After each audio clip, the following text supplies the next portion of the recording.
ছোটবেলায় মা আমাদের সাথে কিরকম প্রতারণা করতো জেনে নিন। শহরে যারা থাকে তাদের কথা বাদে দিলাম, আমরা যারা গ্রাম অঞ্চলে থাকি আমাদেরকে 90% লোকদেরকে কুচিয়া খাওয়াতো ছোটবেলায়।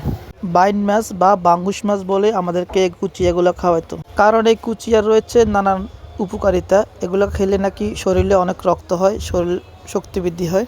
হ্যাঁ ভাইজান, কি অবস্থা, ভালো আছেন? আপনি কি করতেছেন এগুলা?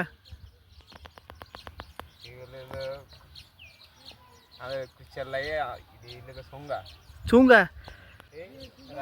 রাস্তার পাশে বাজে আজকে। আচ্ছা, আপনার এখানে মোট কটা ছুঙ্গা আছে ভাইয়া? 50টা, এই ধরেন 30টা 35টা 40টা, এটা কোনো হিসাব নাই। একটা বাজে, 2টা বাজে, 3টা আটকে না, বেশি আটকে না।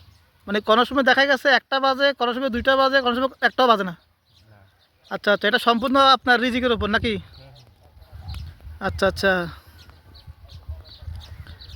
আমাদের গ্রাম অঞ্চলে খাল বিল নদী নালা থেকে এই কুচিয়াগুলো এই যে চুঙ্গার মাধ্যমে সংগ্রহ করে থাকে।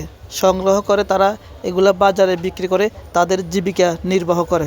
বা এটির কথা মতে একটি চুঙ্গাতে কোনোদিন একটি কুচিয়া, কোনোদিন 2টি, কোনোদিনে একটিও ধরা পড়ে না। বা এটির দেশের বাড়ি সিলেট হবিগঞ্জ, সে আমাদের কুমিল্লা লাকসাম, কুমিল্লা মনোহরগঞ্জের। আমি আজ দীর্ঘদিন ধরে দেখতেছি সে এই কুচিয়া ধরার পেশার সাথে জড়িত রয়েছে।